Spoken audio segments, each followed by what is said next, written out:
I'll give you all a topic to discuss amongst yourselves, whiskey.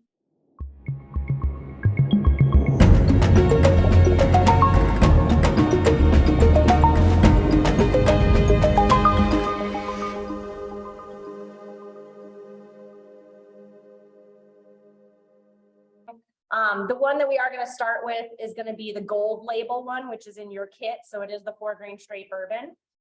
So that'll be the first one if you want to get that in your glass. And I won't tell if you want to go ahead and sneak a taste of it right away, but that'll be where we start. Just in case anybody's wondering, this isn't a backdrop. I really am right here in the barrel warehouse. So I love to broadcast from here because I feel like this is a virtual tasting, but it's the closest I can get you guys to the tangible whiskey barrels. So just to point that out to everybody, because it's always a fun question that gets asked. The Prime Barrel, as you guys know, has already picked a barrel or two of laws. So we're going to be tasting those tonight, which will be exciting. I was lucky enough to be part of the selection of the single malt that was finished in Calvados barrels. It was a tasting we did, I don't remember, maybe 6 months ago. We did it virtually, and we tasted a bunch of traditional bourbons, traditional ryes. And when we tasted this, we didn't know what it was. We tasted it blind, and it was our favorite by far. And it happened to be a single malt in Calvados cask, which sounds really strange, but it was delicious. So I'm excited to try some of the other Laws products. I haven't tried them before. So I'm excited for Crystal to walk us through it and tell us more about the brand. Awesome. Thank you for that. Yeah, your guys' Prime Barrel is chef's kiss. So we'll definitely get to that one. That is the last one, just a heads up for everybody. It's the most interesting. It's the one that I really want to geek out with you guys on. So I do want to save that for last. So like I mentioned, the best place to start is where we started, which is a 4-grain straight bourbon whiskey. And that is the small gold label in your all's kit. So that's what I have in my glass to start us out with. I know you guys are all definitely whiskey drinkers, whiskey aficionados. So I don't feel like I need to go too much into how to taste a whiskey, but just a couple friendly reminders just in case. Don't dig your nose too deep into the glass. You're going to singe your olfactories. We definitely want to pick up some of those nuances beyond the alcohol, right? I do make the joke, it doesn't scotch. We don't have to hold it down here at our belly buttons, but surely just kind of, I use my chin. My chin is a really great point where I always hold a glass. And I know I'm not going to get it too close to my nose, but it's not far enough away that I don't smell any of those nuances. So go ahead, if y'all haven't taken a sip yet already, let's all just get acclimated. So kind of take that first sip, swish it around. You may have heard this called the Kentucky Chew. I like to refer to it as Colorado mouthwash because I feel like we have really good hygiene or dental hygiene here. But either which way, chew, mouthwash, just kind of swish it around on your palate, wake everything up. Spoiler alert, not my first sip of whiskey for the day, but I'm with you all in spirit. So definitely going to wake up our taste buds here. We might have a physiological reaction to it. But kind of as we're doing that, nose this whiskey, right? There's a lot going on. This is a 4-grain straight bourbon. This is our flagship product. This is where we started. This is what we're the most passionate about. It is all 4 mother grains: corn, wheat, rye, and malted barley. 60% corn, 20% wheat, 10% rye, and 10% malted barley. So definitely going to be a unique bourbon for you all, even if you've tried thousands of bourbons out there, right? Because of having that wheat and that rye kind of playing together in this mash bill.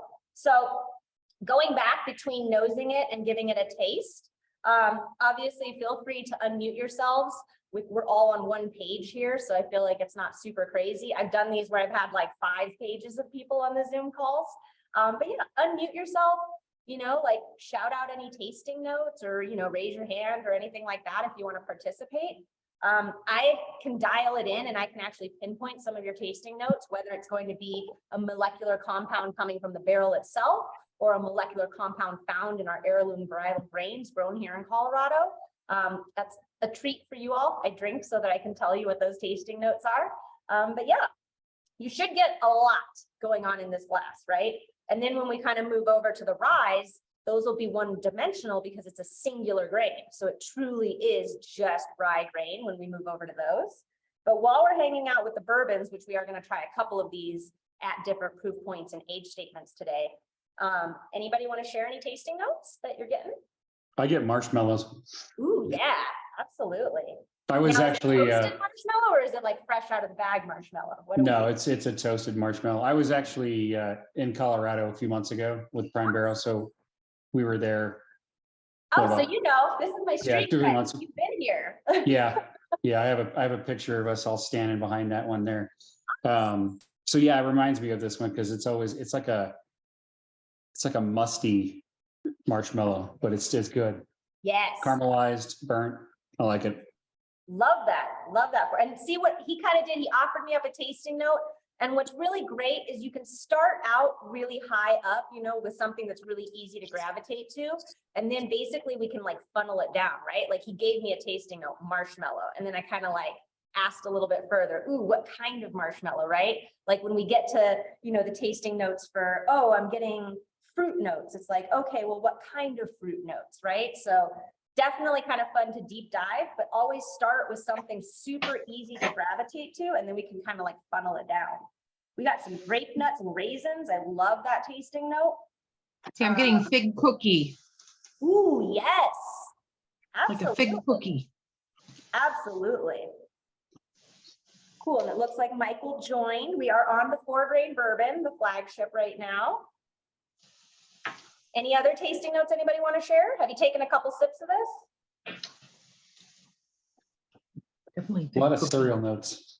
Yes, a lot of cereal notes. The one Yeah, that it's I, like a bag of Cheerios. After you finish the Cheerios and you take that bag and just smell it, that's took exactly it what I right did. out of my mouth, took it right out of Yeah. my mouth. That's exactly what I was gonna go for. That dust at the end of the Yeah. bag, right? Yep. Absolutely.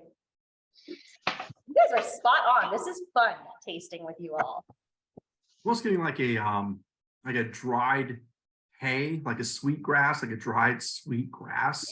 Yes, I'm so glad you're picking up on that. That's actually the barley. And that'll be super fun when we taste your all's Prime Barrel, because that is a malted barley finished in that Calvados cask. So that hay note, remember that, kind of lock that in your memory bank. And when we get to that end one, I'd be curious to see Yeah. how amplified that hay note is when we're actually tasting a malt, because it's only 10% in this mash bill, but spot on, absolutely. Hey, Crystal, what is the proof on this one? Someone's asking. Oh, yes, 95 proof. Okay. Yeah, oh, thank you for monitoring my chat there. I missed that one. Yeah, no worries. I'll be on it. Perfect, thank you. Cool, and then I forgot the rye. Oh, the rye is definitely gonna be 100% rye grain. So if you're already jumping over to that one, that's gonna be our flagship rye at 95 proof, and then we also have that cask strength rye for you. I think they were asking what the percent of rye was in the 4-grain. Oh, I beg your pardon. Sorry about that. 10%. Yep. 10% rye, 10% malted barley. It is 20% wheat and then 60% corn. Yeah. Awesome. All right, we got graham crackers. Yes. And we can combine that, right? We got marshmallow, we got graham crackers. Somebody doesn't want to say it, but they're picking up a chocolate note, right? Like we've got s'mores in this glass, 100%. Like deconstructed s'mores, but they're there. Cool. Well, while you guys are nosing through that, tasting through that, continue on your tasting experience. The next one that we're going to stick with is still going to be the 4-grain straight bourbon, but we are going to jump up to cask strength. But you guys can hang. I know you can. You're cool with the high proof, like no worries there. So that's going to be in your kit, I believe, labeled with the blue and gold. So that'll be the next one for you all. Yeah, it looks kind of purple to me, but yeah, this one here. Oh, gotcha. More purple. Straight Yep. bourbon cask. Okay. So if you still have a little bit of that flagship bourbon and you're trying out that cask strength, you can kind of teeter back and forth between your two glasses. What I always like to tell folks about cask strength, best bang for your buck, right? If you're going to be spending money on whiskey, why not buy it at cask strength or barrel strength? You know your palate. You can add water. You can add ice. You can actually drop that proof point down in your glass. But I always try to tell people that. And then also you're gonna get the truest, deepest barrel notes, right? And as whiskey drinkers, like that's what we're after. We really want to taste that barrel when we're paying for these age statements, right? Like we know we better taste oak and we better taste like some of Yeah. those wood notes, right? Those wood sugars. And that's what we're after when we're looking for barrel strength, when we're looking for cask strength, when we're selecting these barrels, you know, so that we put that out for you all as those whiskey aficionados, those whiskey drinkers that are like, I can hang with a high proof point because I know I'm getting these deeper, wonderful tasting notes. And if it's too hot, cool, no worries. I'm an adult. I can add water to my whiskey, right? Like we all know how to do that. I don't have the cool water bottle that has the spigot on it, but that's one of my favorite ones to have for tastings because you can just slowly pop that out and then literally just add droplets of water. But if you have one like I have, you can use your cap as a friend. And I like to just start with one tiny little droplet. And what's a cool, fun thing is if you guys didn't go to school for organic chemistry, you can have fun with organic chemistry and just drop a little bit of water in your whiskey. You'll see an exothermic heat reaction happening. Basically, just in case anybody's curious, whenever we add water to our whiskey, we know we're altering that molecular structure in our glass, right? So we're amplifying some tasting notes and muting other tasting notes. So for our whiskey friends out there that are like, woo, cask strength, that tastes like jet fuel. No, thank you, right? We don't want to scare them away from whiskey, right? We want them to drink with us. So often We don't hang out with those people. sometimes you want those people around, right? You know, we have bottles for them. But you know what They're I mean? on the very, very bottom down there on the left. There's something for them though. But you know, we want to bring out a little bit of water. We want to show our friends, hey, if it's too hot, you can adjust that, right? If it's too burny, right? These kind of things that sometimes our whiskey friends that maybe aren't as into it as we are can experience when they're drinking a whiskey. That's always an easy way to still engage them without having them kind of like set that glass down and be like, thank you, no thank you, where's your rum, right? So we want to encourage folks to stay with us in the whiskey world. So as you guys are moving through this, I just want to tell you a little bit about our 4-grain. So like I said, we get these grains from 2 local farm families here in Colorado. So the wheat, the barley, and the rye all come from the Cody family farm down in Alamosa, Colorado. And then the corn comes from the Whiskey Sisters out in Burlington, Colorado. The water that we use to proof it down is Eldorado spring water out of Boulder, Colorado. So quite literally, no matter where you all are sitting in the country, you are drinking Colorado. That's what's in this bottle. That's what we want you to taste. We use the word terroir a lot, and basically that's a word thrown around in the wine world for many, many years. But all it means is that a grape grown in France is going to taste different than a grape grown in California, right? That terroir, where that is grown. And it's super applicable to the grains that we use in whiskey as well. So trying a whiskey from Kentucky and then trying one from upstate New York and then trying one from Colorado and then trying one from Washington State, right? You're going to get terroir from across the country and you're going to taste the differences in where those grains are grown. So definitely something to be aware of and something to gravitate to, right? Like you might try a bourbon from Texas and be like, I have no idea why I like this, but I love this whiskey, right? And it has to do a lot with maybe where they're sourcing that grain from and that terroir. So that's a huge focus for us at Law's Whiskey House, is honoring these 2 family farms, focusing on the fact that that's where we get our grains from. And you all knowing as the consumers, you're drinking Colorado in a bottle. Like that's our goal for you, to taste Colorado. So what do What y'all was the think? proof on this one? Are we moving on to the cask? Yeah. Yep. So that one, I believe we should be sitting at just under around 115 proof, Okay. give or take a proof point. I remember this one from when we were there. It's like a liquid biscotti. Yes. Like an almond biscotti. That's It's like, a good one. yeah, it's But I'm smelling butterscotch, all the Yeah. way butterscotch. Oh my gosh. Love the butterscotch tasting note. I take that one step further. I Yeah. always get the Werther's Original, right? The gold Mhm. candy that grandma always had in her purse. yeah. It's like, it's Yeah. Werther's Original butterscotch. Yes, spot on. Hey, Crystal, what are the ages of the barrels that went into this? Yeah, we're all on the cask one, right? That's what we're talking about? Yes. Yep. So minimum of 2 years in that barrel, but I will tell you, this one has 3 years, 3.5 years in that barrel mix up for sure. But minimum will be 2 years always because we're a straight product only. But this one I could tell you is 3 and 3.5 years. Okay, and somebody in the chat asked if it's a sweet or sour mash. Ooh, yes, great question. So for us, it's always going to be sour mash process. So that's always how we do it. We're always going to hold a little bit of back for that next cook. But then when we're switching from like cooking bourbon to cooking rye, we are going to use some enzymes for that very first cook, but then we'll have that back set to continue on with sour mash. So always for us, a sour mash process. Good questions, y'all.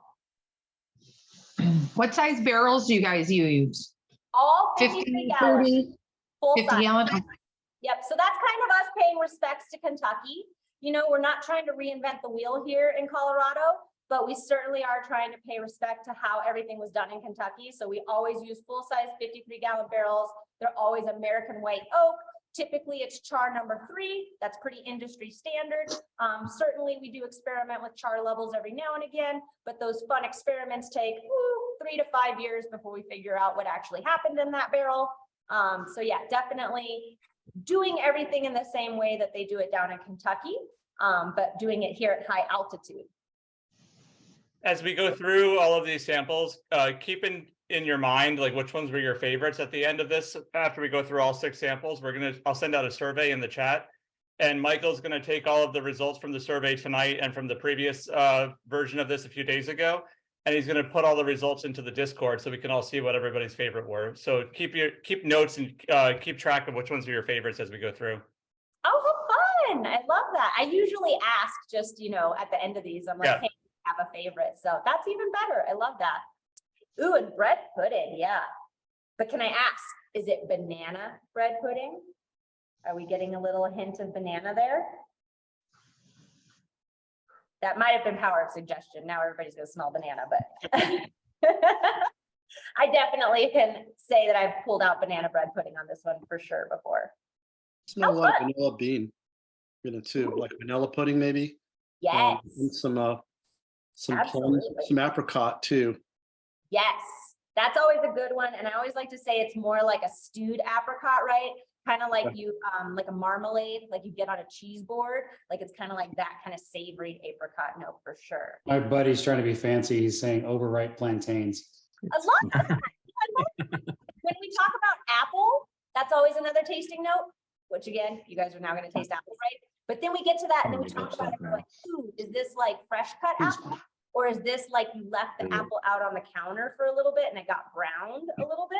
So I totally get what he's saying when it comes to like what type of fruit and like where it is as far as like, did it get a little brown? Did it get a little oxidated, right? Or is it like fresh cut for sure?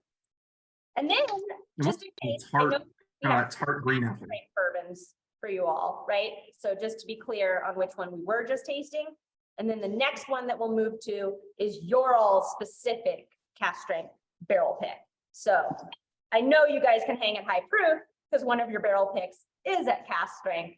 So that definitely tells me you guys know that you want those deep barrel notes. You know, you're looking for those caramels, those vanillas, that little bit of smokiness from, you know, aging in that charred oak barrel for sure. So Sage. What is the next one? The so your all's cask strength bourbon, so barrel 1093. So on is it the white label? the white Yeah, label. white label. Yep. Okay. Cool. All right. 7 year. Yeah, the 7 year. That's the one we picked. Just keep finding proof. So we started at 95 proof, then we jumped up to just shy of 115. Now you guys are gonna make me do some math here. 68. We're well over 130 proof on this one. But again, if it's too hot in the glass, just take a little bit of water. And by the way, can we just talk about this real quick? Use good water, y'all. Don't just go to the sink.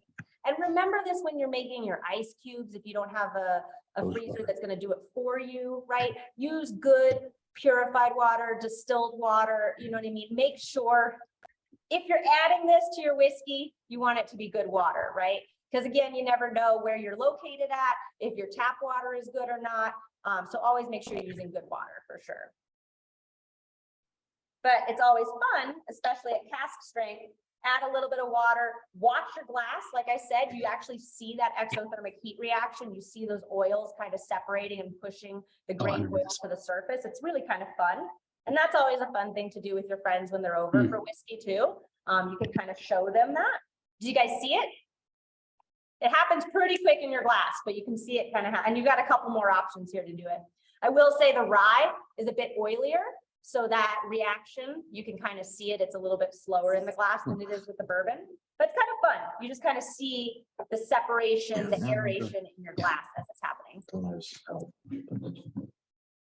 Awesome. Have we poured ourselves the next cask strength? Are we nosing it, tasting Yeah. through it? 7 year. Yep. Yeah, that that has a lot of dark chocolate in it. It's like yeah, Yeah. see, it's like milk chocolate. Absolutely. Like those fancy chocolate bars though, right? Like that, like 70% cacao chocolate. This smells amazing. Yeah, I'm getting some like dark cherry notes in this one, which I wasn't getting on the other ones. Right? Isn't that interesting? Yeah, Yep. Like we literally are tasting 2 different cask strengths. So no water added to these, right? But we're going to get completely different tasting notes. And that's the beauty in it, right? That's the beauty in whiskey. That's the fun part about these tastings for all of us, is being able to like walk through these and really pick out these nuances and lean into those nuances, right? Like that's the super fun part. Not everybody out there can taste these 2 side by side and say like, wow, those are really different, right? There's a lot of folks that are like, this tastes like whiskey. This tastes like whiskey, right? But we know how to dive in a little bit deeper and kind of look for those nuances. And that's the fun part, right? Is figuring out those individual tasting notes and those individual barrel notes. Like I teach everybody when we go on tours, I'm like, we can control this spirit all the way up until we put it in this barrel, right? There is so much science. There's so many metrics that we can dial in and control that distilled spirit. But once we put it in this barrel, these barrels have a personality, they have opinions, they have ideas that they're going to impart on that whiskey. And absolutely each barrel is going to offer something different. And that's the fun part in tasting through single barrels or at cask strength barrels for sure. Anybody got Well, any- Oh, yeah, yep. this is the first of the 3 that we've sampled so far where I'm smelling that char, that smoke, and tasting a little bit of that compared to the first 2. It's the first one I'm getting any of that on. And When are you I'm getting nosing, the when form I'm of tasting. smoke or like a chalky note, or like how do you know you're getting that char? Because it tastes like smoke. So I'm getting smoke. That's where you get the chocolate from too, from that char. Yeah. Also, I'm getting like Yeah. green tea herbal note too. Ooh, in this. yes, absolutely. There's If you always a think, fun- if you think about it, you're gonna get a little bit of raisin too. Yeah, Yeah. totally. Got that too. Yeah, so this was, there was 4 barrels sitting on the side of the warehouse where we were doing the tour. And we were walking through and we asked, hey, can we try those? And they're like, well, it's slated for a blend. But yeah, you can try it. So we tried it. And this was the 3rd one.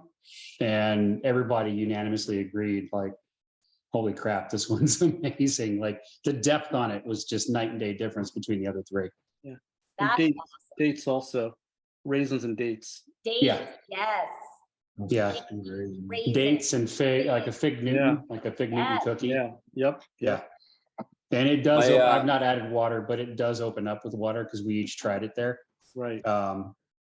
And then we may have tried several samples again and again, but yeah, it was.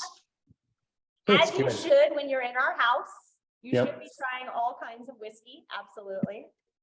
My Yeah, buddy and and I you guys here know by adding are, a little bit of water, you're just opening that whiskey up, right? We're not heavily diluting it. We're just basically kind of flowering that whiskey, kind of opening up a few more tasting notes.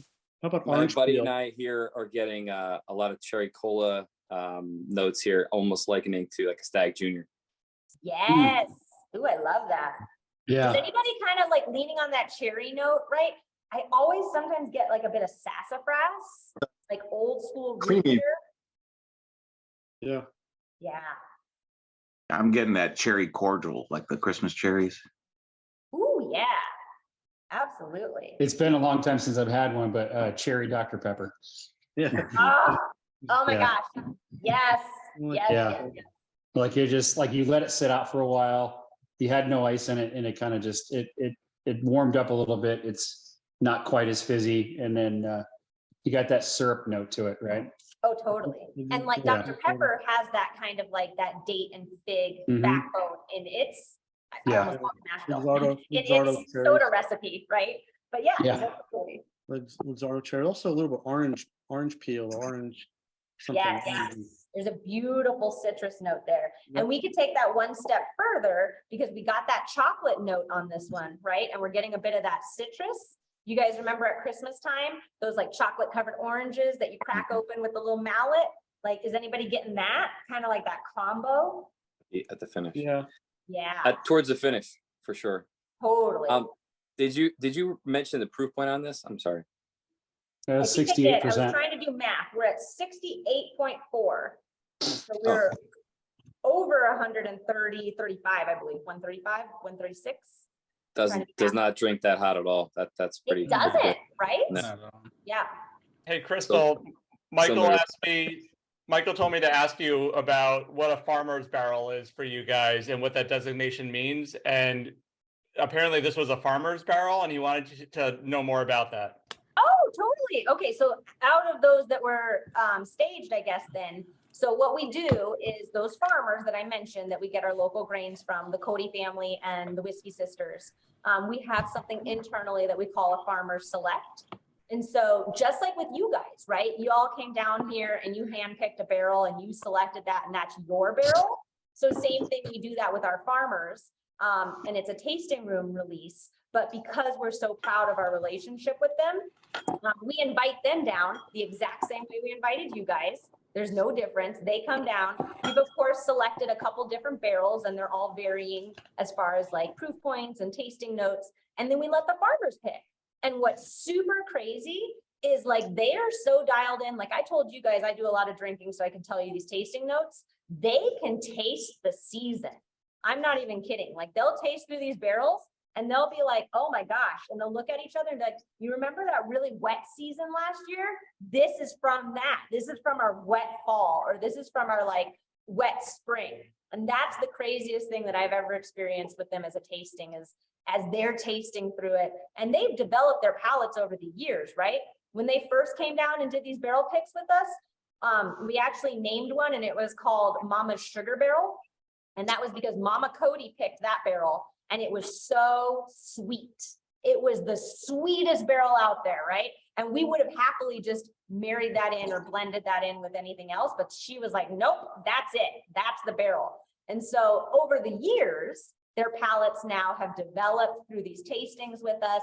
And now they're picking more nuanced, more really interesting barrels. As you all know, if this was one of them that was dubbed for them to select from, it's definitely going to be a more interesting, nuanced barrel.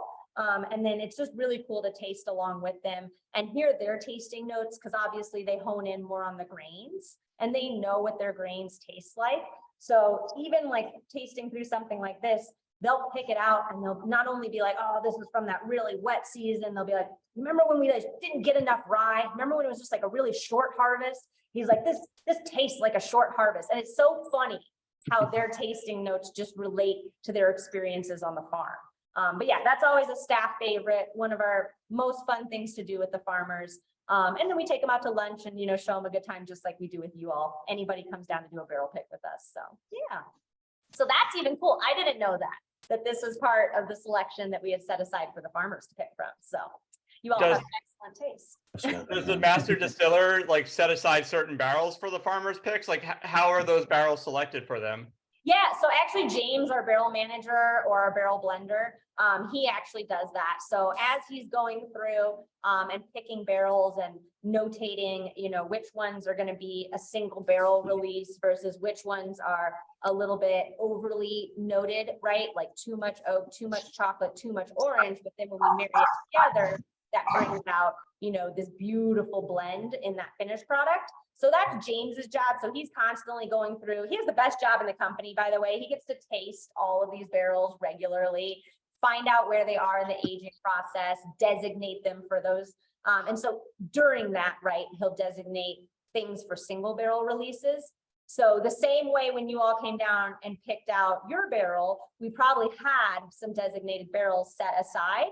And those were ones that we felt were very different from each other, but all shine in their own right as a single barrel. So that's kind of the trick to the trade, right? Is figuring out which barrel tastes perfect just on its own and which barrels will go into the bigger blend, will go into the bigger marriage tank and kind of like level out a batch, which is the first one that we tasted, right? So that's a batch, that's a marriage of like 50 to 100 barrels.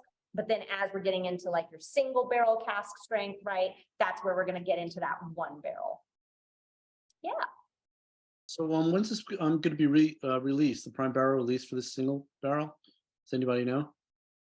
Oh, Brandon, that's a good one for you. Yeah, I actually don't know. I'll check with Michael and we'll put it in Discord. We'll let everybody know. All right, It'll be a thanks. few months, I'm sure. Got a fantastic finish.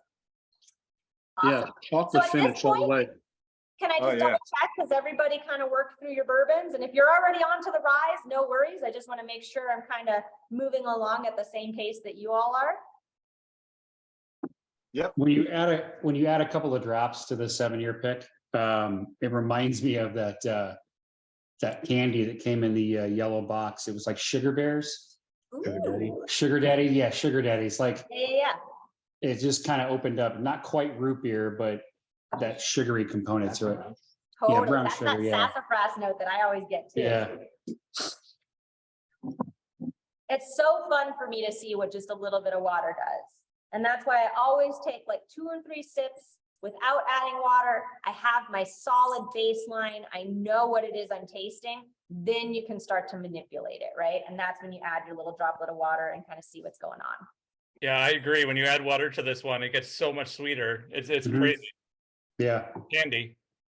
Yep. Almost don't Yeah. want. Oh yeah, we've got some more. We got caramel and molasses. Yeah, there's some fun stuff going on in here for sure. You guys have a killer single barrel. This is delicious. I'm excited to get this one. Yeah, I want it. So I need I this kind of in my talked to life. you all a little bit about our farmers, our grains. We kind of went over our mash bill. Just to give you a little bit of a heads up as we're kind of moving into our rye. So go ahead and you can start pouring that.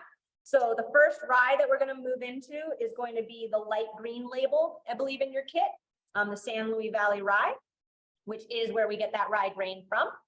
So just to tell you a little bit about our history as a company. Coming up in July, we're about to turn 12 years distilling, which is super exciting for us. But the first 3 years were production only. So we were just making whiskey and then sticking it on the shelf and aging it. So the general public has only really known about us for 8-9 years. And so when we tell everyone, no, we've been distilling for 12 years, that's a really important milestone for us. So Alan Laws is our CEO and founder. He puts the Laws in Laws Whiskey House. He's a humble Canadian.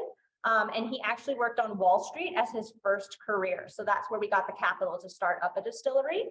But he's super passionate about making whiskey. He does still work on the production floor to this day. So coming up on holidays like 4th of July that we all like to celebrate as Americans, since I mentioned he's Canadian, he gives all of our American distillers the day off and he still runs the production floor to this day. So I think that's important to let folks know he's not just a suit from Wall Street that just dumped a bunch of money into this distillery. He is very passionate about not only making this whiskey, but making sure that we have a quality product to send out to you all. That's why we are only in about 18 states right now. And so it is a bit of a process for us to make sure that we are staying true to who we are as a company and making sure that we're still making a quality whiskey so that we can distribute that to you folks all across the country. We will become a national brand. I have no fear in that. But Al will be the first one to tell you it takes 20 years to grow a successful whiskey brand. So we're maybe just breaching that halfway point, coming up on 12 years distilling. So yeah, we'll get there. We surely will. You'll see us in every state, but we want to make sure we're not taking any shortcuts along the way. We want to make sure that the same whiskey that we're producing today at that quality level is what will go out to every single state. So that's kind of where we are in our bit of our history. Al started the company, laid that very first barrel down July 4th, 2011. So that is our distilling anniversary. And then we didn't sell our first bottle until October 2014. So that was when we opened doors to our humble tasting room that we have right now. And then fingers crossed, before the end of the year, I will have a brand new tasting room with a full bar and a tourist experience to offer all of you all. So that's an open invitation. Should any of you find yourselves in Denver at the latter part of the year or beginning of next year, come on down and see our expansion and all that we've done in the last 3 years, because it's been a multi-year expansion plan. So a little bit about our history, but hopefully those little talking points gave you enough time to get some rye in your glass. Has everybody had a chance to kind of nose this rye and hang out with it for a moment? Which one are we doing first? The green label. The green label rye. So this is that 95 proof, and this is also one of our flagships. So we produced 4-grain straight bourbon first, and then about a year and a half into the company, that's when we started to produce our 100% rye whiskey. So this that is is not- also considered part of like our core labeling and our flagship products. So this is not like a 95.5, it's 100%. No, this is 100%. Absolutely. Yeah. Okay, so what makes it, because I think I commented, because you were walking with us on the floor, and it almost feels like a finished rye, Right. right? Yeah. There's a bouquet to it, and I can't remember what you said, but there's something unique about the rye. And is it the region that it's from? Like, I think, yep, this is all kind of coming back to me. So we kind of talked about where the Cody family is. I wish I had a beautiful map of Colorado on the screen, but just look at your screen, it's a square. So same shape as the state. So we're A-okay there. And just kind of look straight down the middle of your screen. That's Alamosa Valley, right? And so it's a valley that is set on top of a prehistoric lake bed. And so it backs right up against our San Juan Mountains. So it's a valley at high altitude backing up against a mountain region. It's really crazy terroir if we're going to talk about that, right? So the soil that's down there is actually almost like beach sand as far as where the grains are growing through. And that beach-like sand actually gives this, and this is another power of suggestion, right? But as soon as I say it, kind of gives it that nice salinity note to it. So if you're kind of getting almost like a sea salt, or if you happen to eat oysters, you're getting a little bit of that oyster liquor. That's always another tasting note. But yeah, it kind of has that really interesting backbone on that rye, and it has a lot to do with basically that valley and how that terroir is for those grains to grow in. Is that what we talked about? Was that the right answer? yeah, I think so, yeah, because it was, I think somebody had mentioned, it's not peaty, but it reminds you of that Scotch kind of like. Totally. And Yeah. what's hilarious is when we have the malt whiskey on the shelf, right? And I get a Scotch drinker that comes into the tasting room, I don't reach for that malted barley, right? I reach for the rye. Because Yeah. I know if I give them a little taste of this rye whiskey, it's going to appease their palate when they look for that smoky, that peaty, that really rich Scotch. This clearly is not Scotch. I don't want to mislead anybody. But Right. the tasting notes that we're going to get on this will make any Scotch drinker happy. And it's ironic, right? Because if I have a malted barley up on the shelf, like that's the same grain that they would use in Scotch, you would think that that would be the easiest choice to kind of give someone. But for this rye, it really holds up to what that Scotch drinker is asking for sure. Michael, for this one, we're on the batch or our flagship. So that one's going to be 95 proof. So we always, our lowest proof point is 95. That's what we will release to the public. Sorry, not sorry. We're a high proof distillery, right? We, as you all know, drinking at barrel proof at cask strength, that's going to give us the most flavor, right? And if we took all this time to work with these farmers and get these local grains, we're not going to water it down to 80 proof. Like, why would we do that? No way. We're going to start at 95 proof. And we're going to teach people, you guys can go home and add a little bit of water if it's too hot or too burny. But honestly, it surprises people, because if you don't tell somebody what a proof point is and you just let them drink it and let them enjoy it, you're not going to get stuck on the numbers, and you're not going to get stuck in your head of like, oh, this is, we just came off of 136 proof, right? And we were all like, cool, no big deal, right? Nobody was like, oh my God, 136 proof, right? It's like you kind of get hung up on the numbers. So it's more about the flavor and the barrel notes and what we're really trying to get out of these tastings, right? It's like a wine finish. It's like a Sauternes almost. Some Great. corned beef. You know what's Yeah, I'm funny? definitely picking up like a hint of honey. It's kind of Yeah. like that sweet honey, Butterscotch. like heathery. Yep. Yeah. And Yeah. isn't that interesting? Because this is a rye. Shouldn't we be getting Mhm. really bold, spicy notes, Yeah. right? But isn't it Yeah. interesting that there's a little bit of a sweetness that hangs out there? Yeah, this is It wild. reminds me of a Canadian rye. Yes, I was just gonna say that. Yeah, like Reminds me of something almost from down Alberta. north. And Now I he's have a single barrel Canadian. with I'm gonna Sauternes tell him you finish. said that. That's gonna just make his heart melt. y'all. Yeah. It's like an Alberta kind of Yeah. rye. You know, I have a bottle of Yeah. Alberta Premium, and it has those sweet notes that you would get at Alberta Premium. You know. Yep. That's where he's from. Oh my gosh, you guys, I have to share that with him. I have to tell Al that you said that. And Crystal, His little Canadian heart melt. in the chat, we're getting comments that it's very floral, which I agree with. And somebody said it smells like Luxardo cherries. Ooh, yeah. But yeah, to me, I got the salinity that you were talking about, like from the valley, and I also got like a lot of like floral notes on the nose. Absolutely. that one. Yeah, this has a beautiful It bouquet to doesn't it, taste right? any- Which again, we wouldn't expect if I just straight up told you, here's a rye whiskey, and then gave you these kind of tasting notes, these sweetness, this floral, right? You'd be like, what are you talking about? You just gave me a rye. 15. But it is very, very unique. Ooh, zebra striped gum. Yes. Oh my gosh, yes. Yeah, I I didn't had my mention it back when we were talking about bourbon, but we also get juicy fruit gum on the bourbon as a tasting note internally. You know, juicy fruit for the 10 seconds that you actually get flavor. That we get on the bourbon a lot for sure. But ooh, zebra stripe. Yes, it's all right there. Feel like a coffee note on the finish too. Absolutely. I Yeah. moved on to the cask strength. What is the proof on that one for the rye? Yep. For the cask, we are looking at 58.2. So once again, we're at 107, just under 117 proof.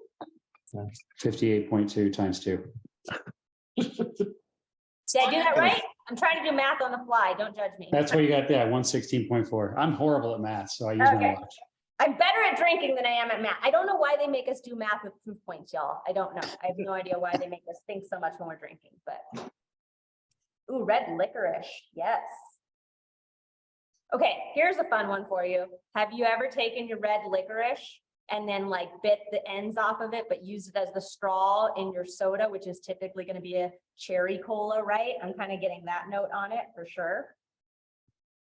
That's probably why I had so many health problems when I was a kid. Right? We all did that going to the movies. Come on, I'm not the only one.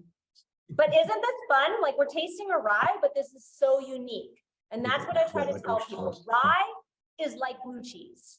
You either love it or you hate it. I have never met anybody in my 8 years in this industry that was like, oh, I kind of like rye, or I kind of like blue cheese. Nobody says that. You either love it or you hate it. And rye is a very polarizing grain. But I try to tell people, like, you can't just try one rye and then say, okay, cool, I don't like rye. I know I don't like rye. Because again, it depends on where you got it from. Did you get it from the Midwest? Did you get it from upstate New York? Did you get it from Colorado? Everybody's rye is going to taste so completely different. And if you have not tried an upstate New York rye whiskey, do yourself a favor. It is phenomenal. They have actually, I believe, worked to trademark it. So it's called Empire Rye as far as Empire the Rye. grain I live itself. in upstate New York. Thank you. Somebody back me up on this, right? Yes. And that So Empire rye Rye. tastes totally different than a rye from Kentucky or even our rye. Doesn't it taste so different? And so it's It like you tastes kind of different, have to yeah. go and try a bunch of them before you're like, okay, cool, I don't like it. Because even with blue cheese, you could try 3 different types of blue cheese and maybe there's a more mild one that you're into, right? No, Gotta nobody try should eat blue cheese. I'm with you. No on the blue cheese, but We did a This is- tasting with Dad's Hat, and yeah.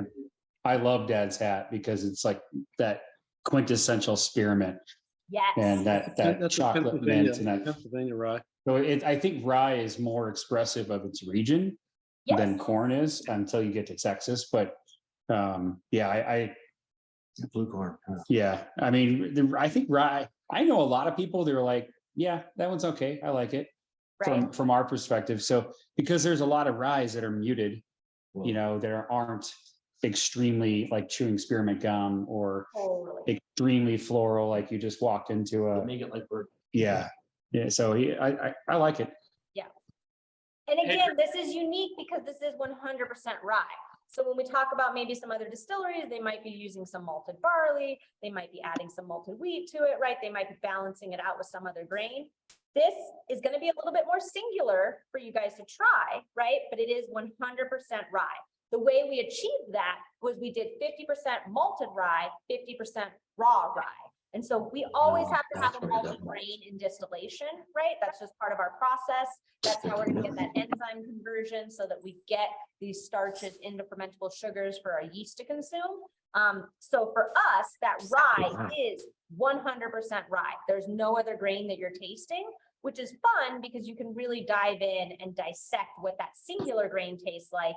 And then if you still have some left in your glass, you go back to that bourbon, and it's sometimes shocking when you're like, whoa, that's only 10% in that mash bill, but I really pull it out, right? And this helps you kind of figure out what that tasting note is that you're pulling out on that 4-grain bourbon. So what's the, you're using malted rye and unmalted rye in this Yes. mash bill? Uh-huh. What's the percentage? 50-50.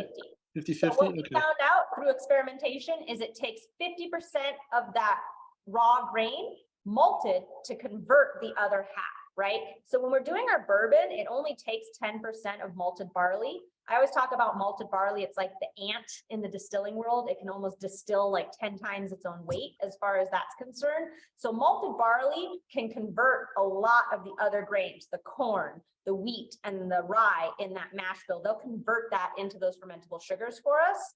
When we get to those singular grains, because we do it with the wheat as well, where it's 50% raw wheat, 50% malted wheat, we figured out it takes half of that grain in order to convert the other half into the fermentable sugars. So Yeah. Do you like 100% malted rye? Like you mentioned upstate New York, like Finger Lakes Distilling. They yeah. have a 100% malted rye bottle that I have. It's really, really good. Ooh, And cool. has one too. They, you know, I so- haven't tried that one. I'm gonna have to put that on my list. But it being 100% malted, that's awesome. Yeah. If I'll send you some. Oh, I'll send you some samples. thank you. Thank you. This is a good group to become friends with. No, for sure. Crystal, So let's move on to that cask strength rye. If you haven't already, go ahead and pour that in your glass. Correct me if I'm wrong, finish that is this one blue or purple? it's kind of navy. I said Okay. black. Okay, cool. So that's No, gonna it's be the navy next with one. green writing. And that's our Hey. cask strength rye. Crystal, I'm what are the age colorblind. statements on the rise? Yep. So those are gonna be about 3 to 3.5 years old. So when it comes to both the cask strength bourbon and the cask strength rye, it's about 3.5-year-old barrel that goes into that. Okay. And of course, that's the youngest barrel, right? When we talk about these age statements, that's the youngest barrel that'll go into this. Surely, except when it's the single barrel, right? Like your guys' single barrel cask strength bourbon, that's one single barrel. But these other ones that we have, it's going to be probably about 50 to 100 barrels that go into that mix at cask strength, meaning no water added to it in our proofing tank. So it's going to go straight from this barrel over to our tank where we marry those barrels together, but we're not proofing it down. So we're just letting it rest in that tank for a couple days, maybe about a week, just to kind of let the whiskey calm down, and then we'll bottle it up. All right, everybody had a chance to kind of check out their cask strength rye? Michael, are you getting the cinnamon on the cask strength? Oh yeah, that is on the cask strength. Yep. I just tried the Calvados, but I'm cheating in my head. You're cheating. We're saving that till the end. We'll get there. I know, Let's but just get holy to shit, cask it's strength good, rye, so. we can get to the, because I want to hang out with that barrel and that sample just a little bit longer and All nerd right. out with you guys. Calm down, sir. I'll pour more of the cast strength and come back to it. To me, the cask strength rye drinks a lot more like a rye than the regular rye does. The regular rye doesn't drink like a rye to me. This drinks closer to a rye, but it's still not like what I would think of as a rye. Oh, interesting. Okay. Yeah. Meaning like you're It's getting more spicy notes, or you're getting Yeah. more minty notes, or I think I'm getting more spicy notes on the finish. cool. Like And I Mal's added just a drop of water and made it even more spicy. Yes. Isn't that weird how sometimes that can happen? Like we think we're mellowing it out, but again, we're just muting some flavor characteristics and amplifying others. So we could Spicy be chunk. doing. Oh, this is a good one. This is fun. There's a lot going on in here. I don't want to Yeah. shout out too much, but whew. Somebody in the chat said it's Friedent gum on the nose. Ooh, I like that one. I like the gum referencing. Absolutely. Hey, guys, I'm back. Hey, Michael. Hey, Hey, our Michael. leader's here.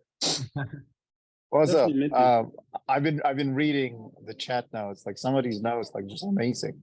Red I licorice, know, you gum, guys are zebra. Like I don't even know what that is. Zebra gums, whatever that is.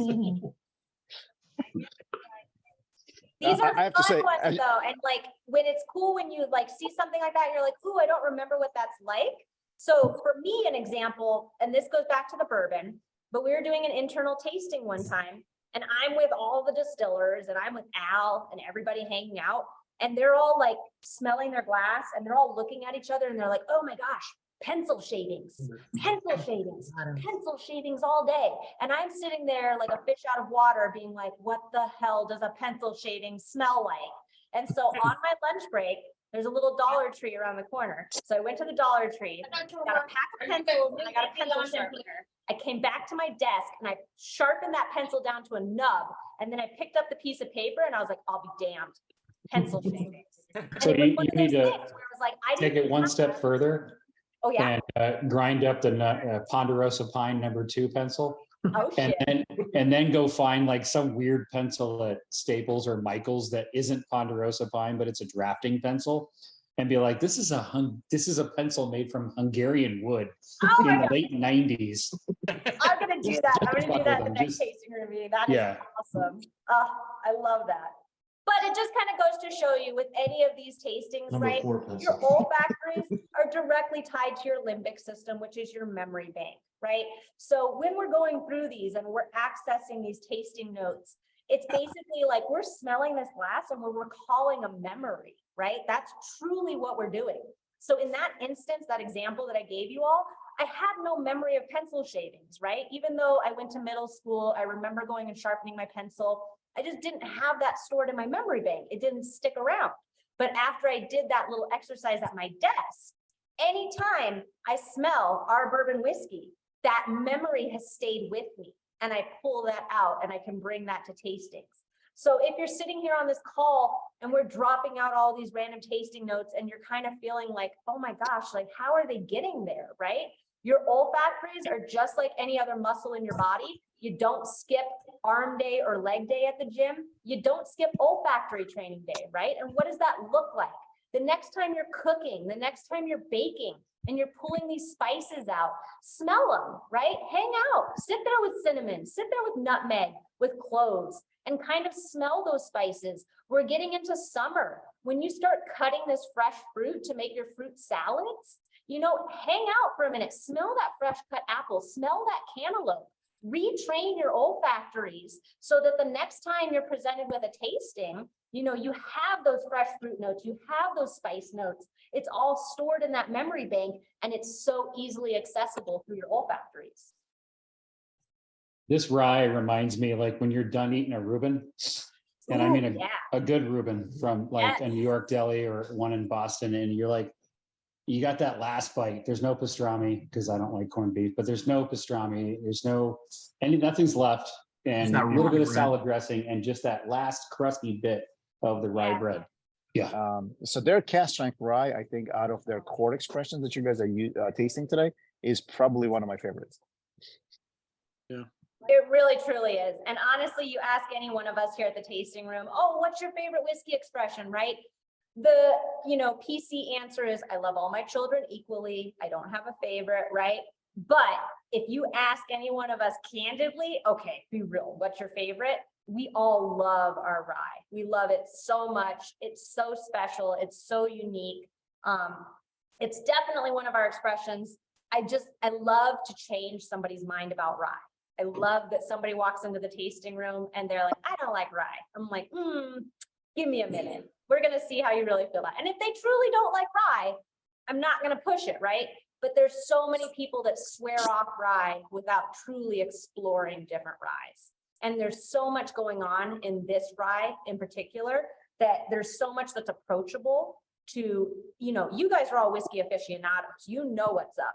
There's so much in this glass that's approachable to your non-whiskey friends, right? Somebody who isn't super into it, but maybe will still have a dram or two here and there, they're going to drink this and feel so special and feel so like they're connected to the rye. And I can't even explain it to you. We talk to people in the tasting room. We call this the lingering spirit, because you take a sip of it and literally like 20 minutes from now, when we're well on to the next one, you guys are going to be like, what is it? What is that still on my palate? It's that rye. It's hanging out with you. It's going to continue on through the tasting. It definitely sticks with you. It doesn't just go away. When we talk about lingering mouthfeel, boy, does this one linger for you, right? It's amazing. So Crystal, I got a question for you. There's one thing missing. And so in the 4 grain, you have wheat. Where is that wheat from? Yes, the same place where we get the rye. So the Cody Okay. family farm. So they have different plots, right? Where the barley is grown, where the wheat is grown, and where the rye is grown. Is there So any possibility, is there anything in the works where you're gonna do a wheated 50-50 like you've done with the rye? Malted, oh, you know malted what's wheat? funny? And I think you guys were here, you may have seen it.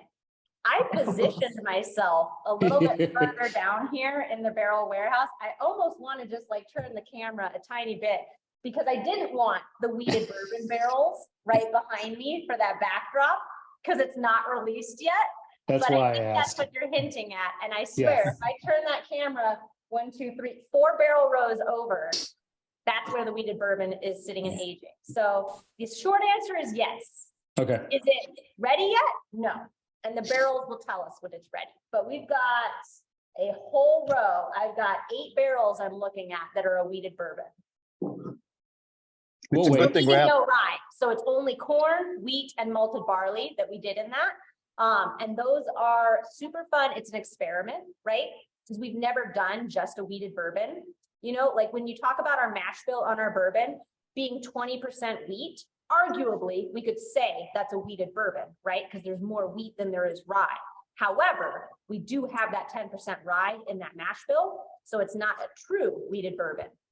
That one that's a couple rows over from me is a true weeded bourbon because there's no rye in it. And you know what? The only reason that we did that, we ran out of rye. We ran out of rye and we couldn't continue to make the rest of the recipe. So our distillers are quick to think on their feet and they were like, cool, why don't we just like, you know, bang the rest of this distillate out and we'll do this as a weeded bourbon and we'll see what happens. We've never done that before. And that's the fun thing about our experiments is they're limited, they're small batch, right? When you think about it, and they truly are experiments. Hopefully that works out. Hopefully that tastes really well, right? If it doesn't, we'll figure something else out to do with it, or we'll marry it into another blend of that 4 grain bourbon. But stay tuned because it is aging right over there and we'll see how that comes out. Crystal, I have to tell you, one of the things that kind of drove me originally to your brand, well, there's a few things, but one of them was the willingness to experiment. Yeah. Put as much information on a label as possible, like you're very transparent about what's in the bottle. Yeah. And then your willingness to actually work with clubs like us. Getting a little ahead of myself, one of the barrels we're going to be tasting today, our own barrels, is going to be finished on Calvados cask. That one wasn't a part of your typical single barrel program, but you guys were gracious enough and flexible enough to say, you know what, you want it, you can have it. And it turned out to be, well, I'm not going to say anything. I'll let people decide, but I really appreciate that. So thank That's you. amazing. That was a lovely transition. So I love that. And if you don't already have your barrel, your prime barrel in your glass, please do so. We did the bourbons together so that they could really kind of explore the difference between the cask strength that had multiple barrels and then the cask strength that was a single barrel. So we kind of teetered between those two. We started, of course, with the 4 grain, and then I figured move into the rye. And then I saved this one for last because we've got a bit of time and I want to hang out with you guys and really, really dive into this. Hopefully I've built up enough rapport with you guys. Maybe you'll turn your cameras on. Maybe you'll drop a note in the chat. But like, I want us to nerd out on this one because it's cool. It is super fun. And this is, you know, the embodiment of how we like to experiment with things. So we make a straight product here at Law's Whiskey House. water, grain, yeast, time in the barrel. That's it, right? And we can't add anything to our expressions because we make a straight product. So the only way we can offer you guys something fun, cool, unique, different flavored is by taking our finished product that's been aged 3 years minimum in that American white oak barrel, whether it be bourbon or rye or malt in this case. And then we take that finished product and we put it in a different barrel and we see what happens. And so this is our 100% malted barley. So we made that American single malt, that malted barley, right? Aged it for 3 years in American white oak. And then we took it out of that and we put it in a used barrel. So this used barrel is French oak that held Calvados in it. So Calvados is an apple style brandy from France. Ooh, we got proof questions, proof on the barley. I believe 117. Oh, 117. I was gonna say 100, but 117. There was a second question about how long it's spent in a secondary cask. Absolutely. So minimum about a year. So right around 9 to 12 months is when we'll kind of check it out and see how it's doing. And then it can go up to about a year and a half. Typically not longer, like not up to 2 years in a used barrel. I would say right around 12 months to 18 months. That's really where we're watching it and where we're kind of like dialing it in. And of course, just like in the regular aging process, where our barrels go through a series of peaks and valleys, right? You always want to harvest your barrel when it's at a peak. You don't want to harvest it when it's at a valley, right? So the same thing happens in secondary aging. Once we put it in that French oak barrel, it's going to go through a series of peaks and valleys, and we're going to monitor that while that's happening. And once we've seen, 2, 3, 4 peaks and valleys going through that aging process, we're going to figure out when it's at a peak, and that's when we're going to harvest it. Can I tell a quick story about this as people are tasting it? Just a little anecdote I think everybody would enjoy. First of all, I'm very fortunate to have not one, but 2 people that helped us pick this on this very call. One of them being our gracious host, Brandon, and the other one is Jason. I'm not sure if Jason chimed in yet, but I let them tell the story how this was picked. The only thing I'll say is that this was our very first virtual barrel pick, meaning all of these guys were sent samples. Now, samples were sent strategically. I specifically sent them blind. I didn't tell them what they were tasting because we wanted to select a best tasting whiskey. And I strategically placed them so that the Calvados thing was the last one because I knew obviously what's in them. So we went through, I don't remember what the first 3 were. I think there were a couple of rye, 1 bourbon, and then there was the last one. And when people were tasting the last one, it was kind of humorous for me to see, seeing people trying to peg what it is that they're tasting. And that unanimously was the choice. And when I told them what it was, the jaws dropped. They're like, really? This is what it is? Like, well, we would never say that. So it's interesting what happens when you taste things blind and when you don't have preconceived notions. Absolutely. I will 100% agree with that. If you guys haven't done a triangle tasting yet, I highly encourage you to do something like that. What is that? Fun. So a triangle tasting is where, and you have to have a control person, right? So that would be one of you that knows what's going on, and then you would do it for everybody else. Triangle tasting is where 2 of the pours are the exact same. One of them is different. And then the person tasting it doesn't know that you gave them 2 of the exact same pours, right?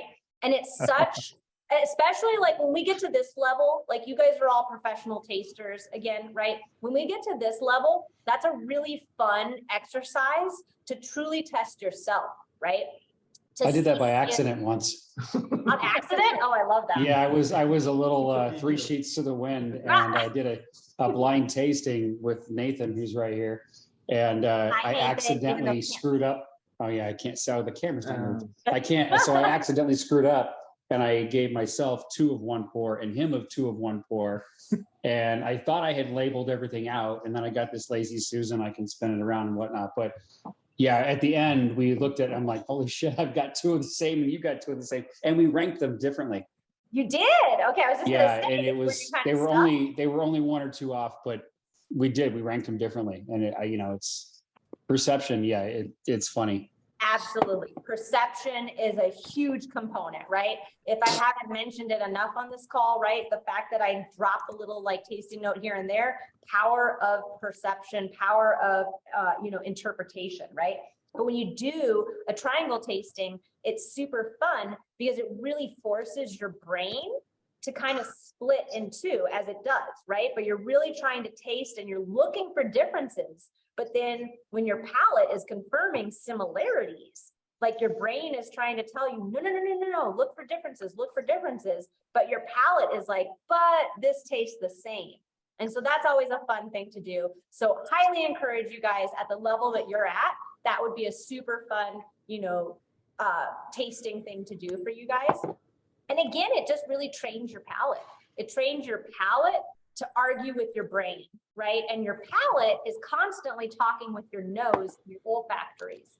A really interesting fact that I learned out of COVID is we can't experience flavor without our sense of smell and our sense of taste. So if you lose your sense of smell, you can't experience flavor. If you lose your sense of taste, you can't experience flavor. It literally is your sense of taste and your sense of smell working together that we experience flavor. And I thought that was like, my mind was blown, like when I learned that, because that was something I'd never thought about before the world that we live in with COVID. So can you tell us a little bit about Calvados? Because I'm kind of ignorant in that realm. Oh, and yes. It If you reminds me don't of a have Sauternes. a bottle of Calvados on your shelf, I Yeah. highly encourage you to pick one up.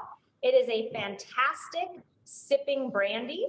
If you're a cigar smoker like myself, Yeah. apple brandies are fantastic to pair, and they make really good accents to cocktails, right? You can use an apple style brandy the same way you can use Applejack in any of those bourbon cocktails that call for that.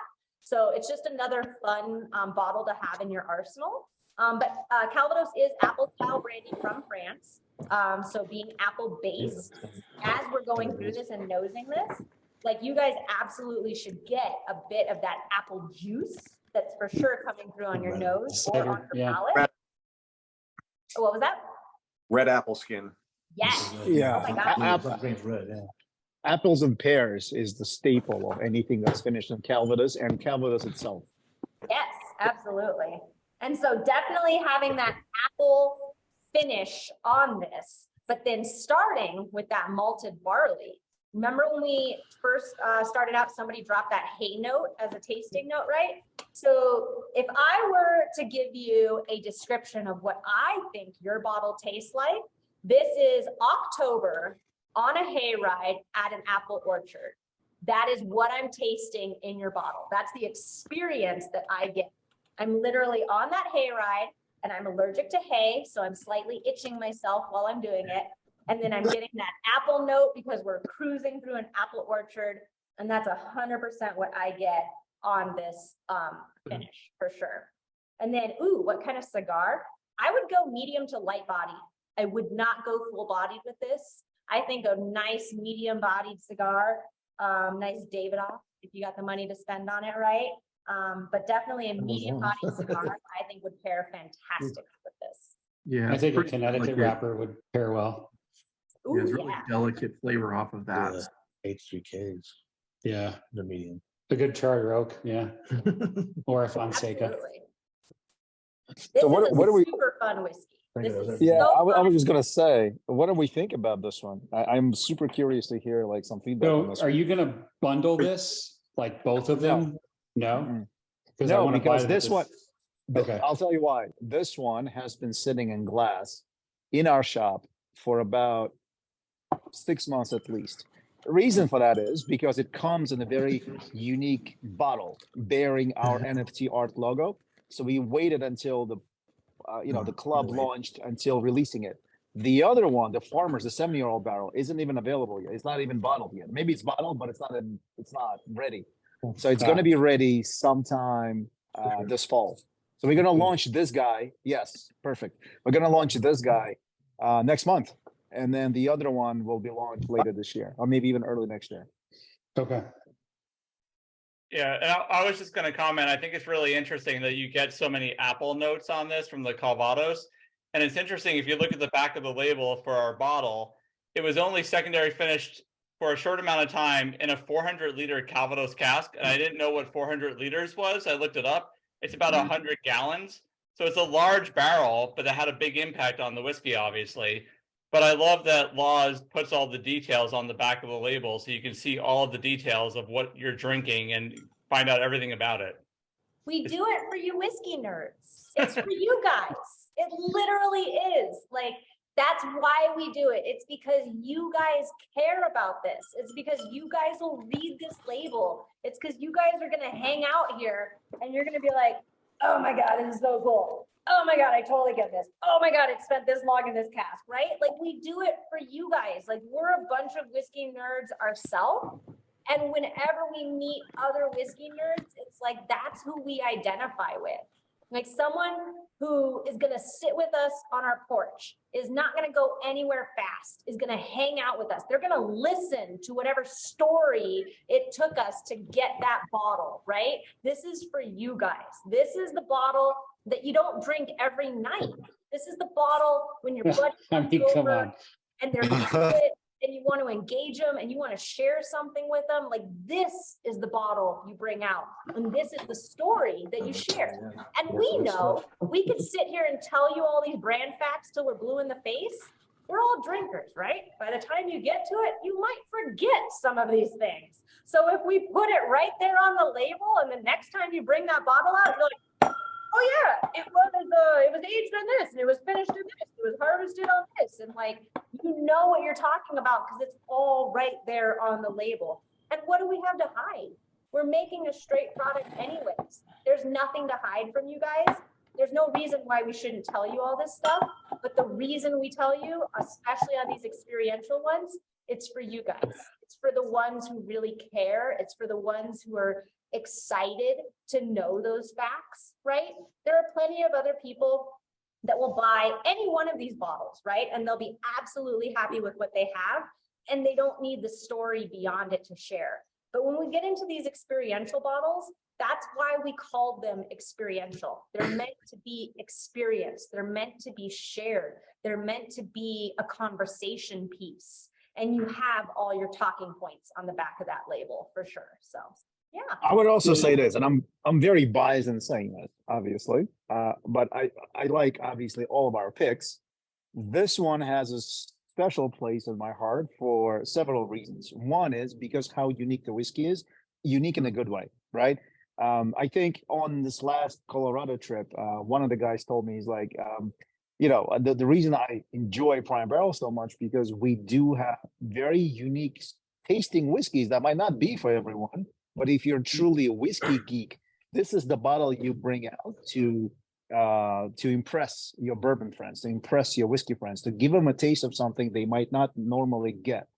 And this bottle is going to be super special in more ways than one because it's truly 101. Like that, the label on the bottle only exists for our club. Like, it doesn't exist anywhere else. So like, I'm super stoked for it, and I hope you guys like it. So, I know I've gone over on my time, so I just want to jump in here real quick. Make sure you take your survey. I am super excited to find out which one you guys think is your favorite out of the tasting that we tried tonight. So I know Brandon dropped that link in the chat, so make sure you click on that. Make sure you take that survey. And then as we're kind of winding down, please offer up any questions in the chat. Brandon, I can drop my email in there too, just in case you guys have any questions for me. My email is always open. Like, I'd love to hear from you guys. I want to hear your tasting notes. If you find yourselves traveling to Denver, I'm the tasting room manager. I handle all of the tourism aspects. So please shoot me an email. Let me know you're coming. We'll hook you up with a tour. We'll take care of you. We'll treat you like the VIPs that you really, truly are. But yeah, thank you all so much for your time this evening and for your listening ear and for engaging with me, for turning on your videos, for having this tasting with me. It's been my absolute pleasure. Thank you. Thank you. It's great. Thank you, Appreciate it. Crystal. It's been awesome. Crystal, I just want to add, Thank- we've done a lot of these virtual tastings across different distilleries, and you've been the best host we've ever had, in my opinion. You're energetic, you love the brand, and you're super knowledgeable. So it's been super fun listening to you and go through the tasting tonight. So thank you. Oh my gosh. I- Thank you. Thank you. I totally second Thank that. you. And That actually true, if you meet Crystal in person too, so Thank you. kudos. I have the best job in the world and I'm just so happy I get to share it with you guys. So, Crystal, a 7.2 on Yelp. oh, Would stop do it it. again. Thank you. Sorry, no, you get a 10. Love that. Love that. Now, a couple of things here. This survey has been also filled out by the first group. Now, the first group was cool. much smaller than this one. Yeah. But it gives you an overall feeling about all of these expressions. So the first one on here is classic 4-grade bourbon with 5.5. So it's to be expected. It's the very first one we tasted, and it's above 5. That's a good thing, right? The second one here is a cask strength version of that. So that fared a lot better. No surprise here. All of us are cask strength drinkers, or most of us are. So that makes sense. And that's a very respectable score. And by the way, I think I've mentioned that a couple of times. When we select those barrels, a lot of times, if the overall score is 7, and we score everything on a scale from 0 to 10, if the overall score is 7, that's a pick. There was very few barrels that we selected that were actually 8. So 7 is a very respectable score. Yeah. All right. So then moving on to rye, the classic rye scored very respectable 7.3. People loved it. That's awesome. Yes. Your castrum expression of rye scored even higher, 7.8. That's fantastic. And then moving on to our barrels, the Farmer 70-year-old barrel has the highest score, 8.3. I'm not surprised at it at all. Here's a quick little anecdote about this one as well. Normally, when we go on these trips, our palates normally align, meaning like whatever 5, 6, 7 people we have on there normally can agree easily on what's the best tasting whiskey is. On this Denver trip, it was all over the map most of the time. And so it was very challenging to kind of like select a barrel that everybody felt comfortable with. The Farmer 70-year-old was a unanimous pick. So that tells you something. Nice. And then lastly, the oddball in the family scored 7.9. That score would have been higher because that little 3 that you see, that person was confused as to how to score it. So that 3 should have been a 7. So this 7.9 is probably even higher. So I'm super happy to see that you guys are digging those 2 barrels. Like I said, the Calvados one is going to be hitting the virtual shelves next month. And then the Farmers, when it gets here, we'll let you know. A pleasure hanging out with you. My email is in the chat. Obviously, everyone here at Prime Barrel knows how to get a hold of me, so reach out to them. If you have any questions, if you need to get a hold of me, if you have any whiskey questions or you're coming to visit us, please reach out. I'd be happy to take care of you all. And thank you again so much for your time. I know I went over, but hopefully we all had a great time hanging out together, and I appreciate you all.